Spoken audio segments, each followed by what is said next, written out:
You are watching Rahinijar TV with Ilama Sayyid Abdul Basit Bukhari. اعوذ باللہ من الشیطان الرجیم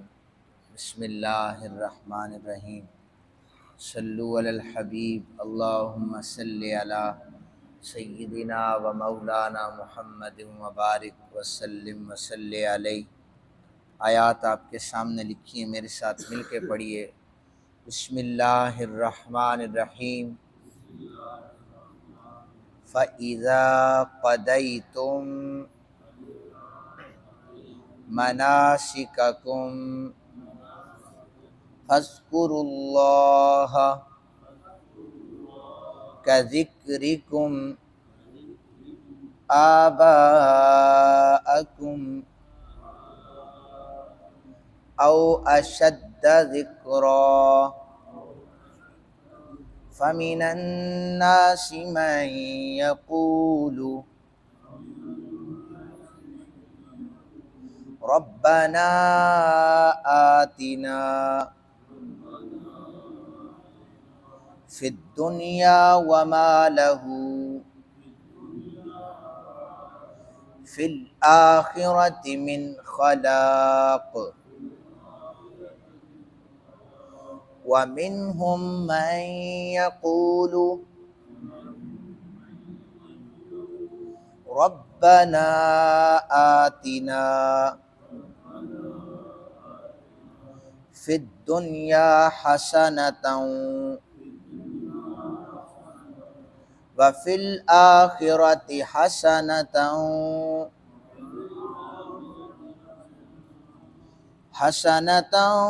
وقنا عذاب النار۔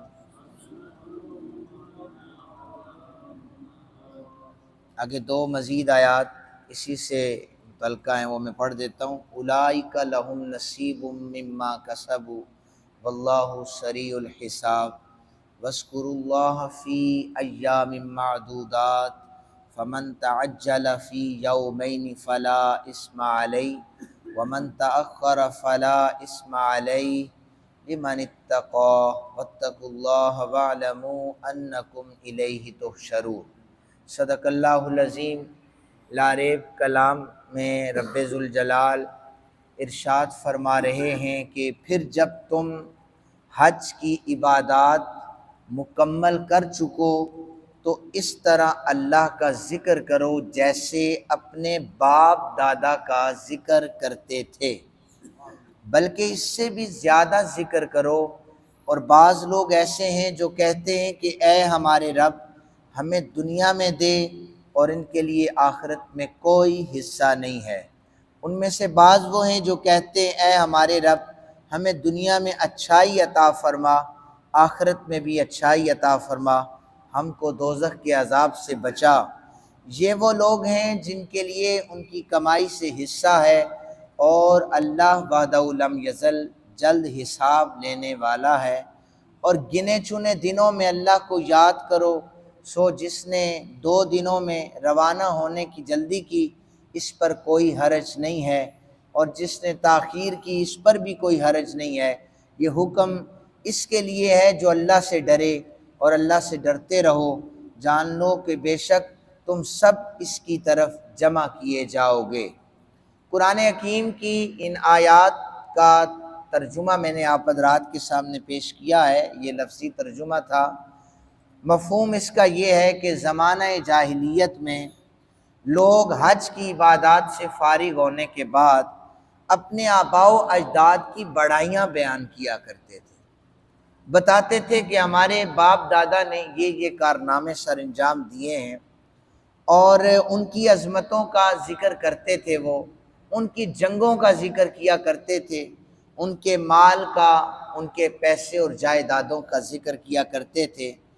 اور پھر کبھی کوئی شخص یہ کہتا حدیث پاک کے مطابق کہ میرا باپ لوگوں کو اتنے کھانے کھلاتا تھا، کوئی یہ کہتا تھا کہ میرا باپ تلوار اس انداز سے چلاتا تھا، اور کوئی یہ کہتا تھا کہ تلوار چلانے کے انداز سے میرے باپ نے اتنے لوگوں کی گردنوں کو اڑایا تھا۔ قرآن حکیم کی یہ آیت نازل ہو گئی کہ کہ جس طرح تم اپنے باپ دادا کا ذکر کرتے ہو نا حج کرنے کے بعد، اسی طرح اللہ کا ذکر کیا کرو، بلکہ اس سے بھی زیادہ ذکر کیا کرو۔ ان کا ذکر تو کسی کام کا نہیں تھا، یہ لوگوں کے سامنے بڑائی بیان کرنے کے لیے ذکر کیا کرتے تھے۔ اس ذکر سے مجھے عدی بن حاتم کا وہ واقعہ یاد آ گیا کہ وہ مدینہ پاک کی گلی میں کھڑے ہو کر یہ اعلان کر رہا تھا، میرا باپ حاتم تائی بڑا سخی تھا۔ یہ بھی اعلان انہی میں سے ہے، اپنے آباء و اجداد کا ذکر کرنا۔ کہتا ہے میرا باپ بڑا سخی تھا، اس کے محل کے 10 دروازے تھے، اور ایک فقیر آ کر پہلے دروازے سے صدا لگاتا، میرا باپ اس کی جھولی کو بھر دیتا تھا۔ وہ فقیر دوبارہ دوسرے دروازے سے آ جاتا، میرا باپ دوبارہ اس کی جھولی بھرتا، حتیٰ کہ وہ فقیر 10 دروازوں سے بار بار آتا۔ میرا باپ اسے جھڑکتا نہیں تھا، اتنا کمال کا سخی تھا کہ اس کی جھولی کو ہر دفعہ بھر دیتا تھا۔ یہ قصہ عدی بن حاتم تائی کے بیان کر رہا تھا۔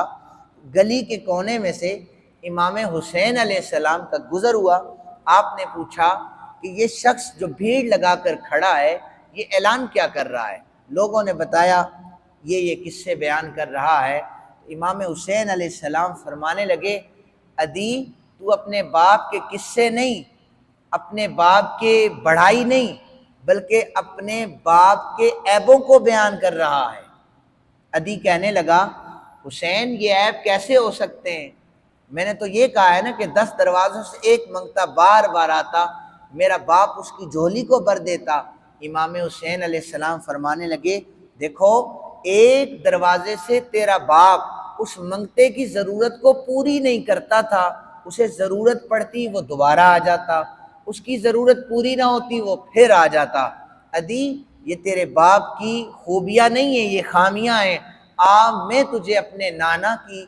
وہ بات بتاتا ہوں، ایک دفعہ منگتا آتا، اس کی جھولی میں خیرات ڈالتے، قیامت تک اس منگتے کی خیرات کم نہیں ہوتی تھی۔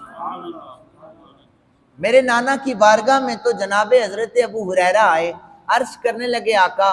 میں جو چیز آپ سے سنتا ہوں بھول جاتا ہوں۔ میرے کملی والے آقا کریم صلی اللہ علیہ وآلہ وسلم نے فرمایا کہ اپنی جھولی کو پھیلاؤ۔ حضرت جناب ابو ہریرہ نے اپنی جھولی کو پھیلایا، ہوا میں ہاتھوں کو بلند کیا، یہ سارے صحابہ دیکھ رہے تھے۔ ایسے کر کے 3 دفعہ چلو بھر کے حضور نے حضرت ابو ہریرہ کی گود میں ڈالا۔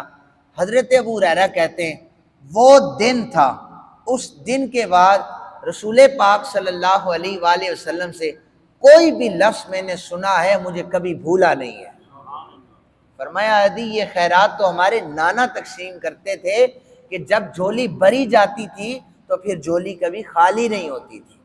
تو فرمایا یہ زمانہ جاہلیت میں اپنے آباء و اجداد کے جو قصے سناتے ہیں کہ ہم نے تلواروں سے اس طرح کاٹ کے رکھا ہے، یہ قصے جنگ کے میدانوں میں بھی سنائے جاتے تھے۔ حضرت شیر خدا کرم اللہ وجہ الکریم کے مقابلے میں مرحب آیا تھا، اور مرحب نے کہا تھا کہ میں نے فلاں جنگ میں قریش کے تمہارے اتنے بڑوں کو مارا ہے، اور میں جس طرف تلوار لے کر نکلتا ہوں سبزیوں کی طرح میں سروں کو کاٹ دیتا ہوں۔ حضرت شیر خدا کی عمر بہت کم تھی، لیکن آپ نے اس کی ساری تقریر سننے کے بعد ایک جملہ جو اسلام کی پاور کا جملہ تھا وہ فرمایا کہ میری اماں نے میرا نام حیدر رکھا ہے، میری اماں نے میرا نام حیدر رکھا ہے، اور حیدر چیرنے پھاڑنے والے شیر کی کیفیت کا نام حیدر ہوتا ہے۔ مرحب جب ساری ڈینگیں مارنے کے بعد سامنے آیا، شیر خدا نے ایک وار کیا، لوہے کی ڈھال سامنے آئی، وہ بھی کٹی، مرحب کے سر پر لوہے کی وہ ٹوپی پہنی تھی وہ بھی کٹی، اور اس کا سر بھی کٹا، 2 حصوں میں مرحب کٹ کے ادھر ادھر بکھر گیا۔ تو یہ اپنے آباء و اجداد کے جتنے قصے کفار سناتے تھے یہ جھوٹے قصے ہوتے تھے۔ فرمایا کہ تم ان جھوٹے قصوں سے اعراض کر کے اپنے اللہ کا ذکر کرو، اسلام کا ذکر کرو جو ہمیشہ سچا ہے اور ہمیشہ غالب رہنے والا ہے۔ پھر فرمایا کہ حضرت قتادہ کہتے ہیں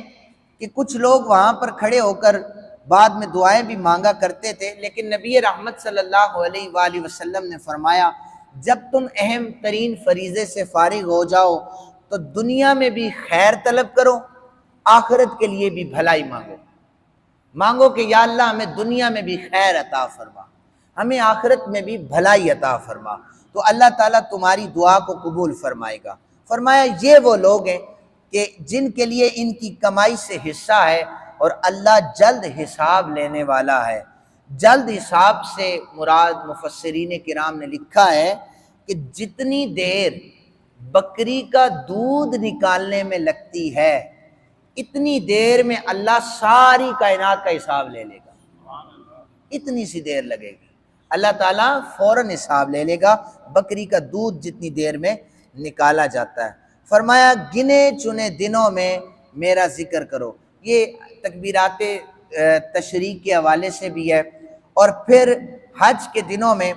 جو اہم ترین فریضہ ہے وہ ہے کہ جب آپ یہاں سے چلے جاتے ہیں مکہ مکرمہ میں، ایک نیت یہاں سے جاتے ہوئے کریں، عمرہ شریف کریں یا حج بیت اللہ کی سعادت نصیب ہو، نیت یہ کریں کہ ہم یہاں سے جا رہے ہیں، ہم نے اپنے آقا کریم رؤوف رحیم صلی اللہ علیہ وآلہ وسلم کے پاک گھر میں بھی حاضری دینی ہے۔ امام سیوطی رحمۃ اللہ، یہ چیز ایسے نہیں ہے، یہ چونکہ زیارات کا بیان ہے، کعبۃ اللہ کی طواف ہے اور ساری چیزیں، ان میں سے امام سیوطی فرماتے ہیں اور دیگر محدثین بھی فرماتے ہیں، راوی ہیں حضرت ابن عمر، کہتے ہیں نبی اکرم صلی اللہ علیہ وآلہ وسلم نے خود فرمایا جس نے حج کیا میری زیارت نہیں کی اس نے مجھ محمد عربی سے بے وفائی کی ہے۔ اکثر لوگ کہتے ہیں نا ہم حج کے لیے جا رہے ہیں، ٹائم نہیں ملا، ادھر کیسے جاتے، رش تھی، بیمار ہو گئے، فلاں، پھر وہ کہتے ہیں فرض تو نہیں ہے نا جی، آپ سنیں گے، آپ معاشرے میں رہتے سنتے، ہم نے بھی سنا ہے، فرض تو نہیں ہے نا جی، پھر کبھی چلے جائیں گے۔ حضور نے فرمایا جو حج کے لیے آیا میری زیارت کے لیے مدینہ پاک نہیں آیا اس نے مجھ محمد عربی کے ساتھ بے وفائی کی۔ ابن عمر کہتے ہیں کہ نبی اکرم صلی اللہ علیہ وآلہ وسلم نے فرمایا جس نے پھر میری قبر کی زیارت کی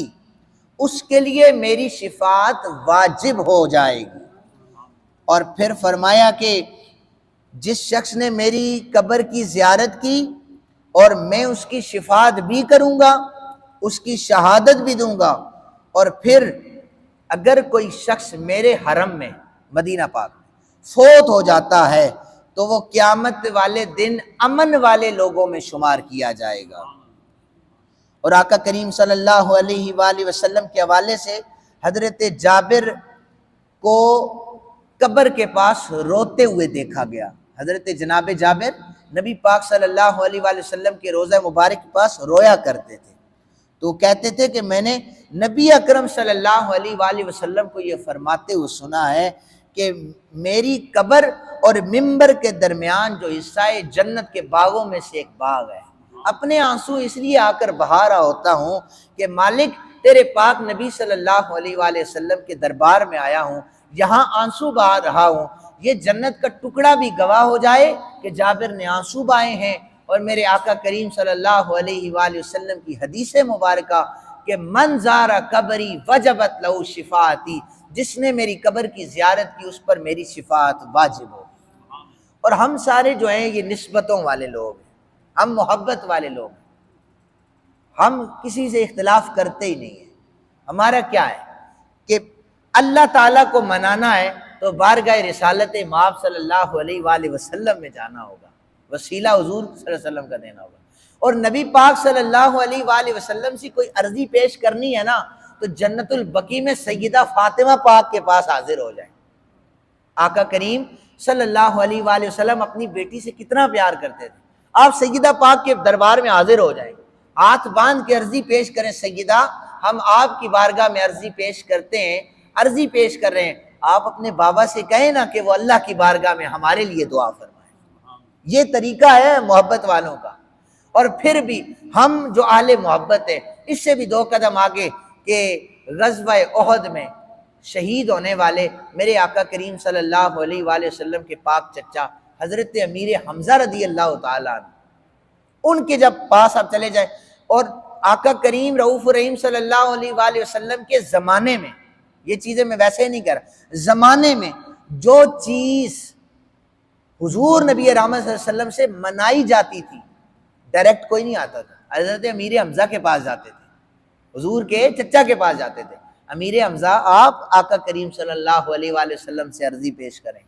آپ جا کر کہیں نا تو پھر حضور مان لیں گے۔ تو اب جب وہ دنیا سے چلے گئے، ہمارا پھر بھی یہی طریقہ ہے، حضرت امیر حمزہ سید الشہداء ہیں، غزوہ احد میں آپ شہید ہوئے، آپ کے ناک، کان، آنکھیں، آپ کا کلیجہ نکال لیا گیا تھا، نبی پاک صلی اللہ علیہ وآلہ وسلم 7 برس تک حضرت امیر حمزہ کے لیے روتے رہے، تو ان کی قبر مبارک پہ حاضری دے کر یہ کہیں امیر حمزہ ہم آپ کی بارگاہ میں حاضر ہوئے ہیں، آپ اپنے جناب محمد رسول اللہ صلی اللہ علیہ وآلہ وسلم جو رشتے میں آپ کے بھتیجے لگتے ہیں، آپ ان سے عرضی پیش کریں ہمارے حق میں یہ دعا قبول ہو جائے۔ تو یہ طریقہ کار محبت والوں کا ہے، یہ نسبت والوں کا طریقہ کار ہے کہ وہ وسیلہ پکڑتے ہیں، اور یہ قرآن سے بھی ثابت ہے، احادیث سے بھی ثابت ہے۔ اللہ تعالیٰ سے دعا ہے جتنے لوگ بھی اہم ترین مناسک ادا کرتے ہیں حج کے، عمرہ کے، ہمیں ساتھ ساتھ روضہ رسول صلی اللہ علیہ وآلہ وسلم کی زیارت کرنے کی بھی اللہ توفیق عطا فرمائے۔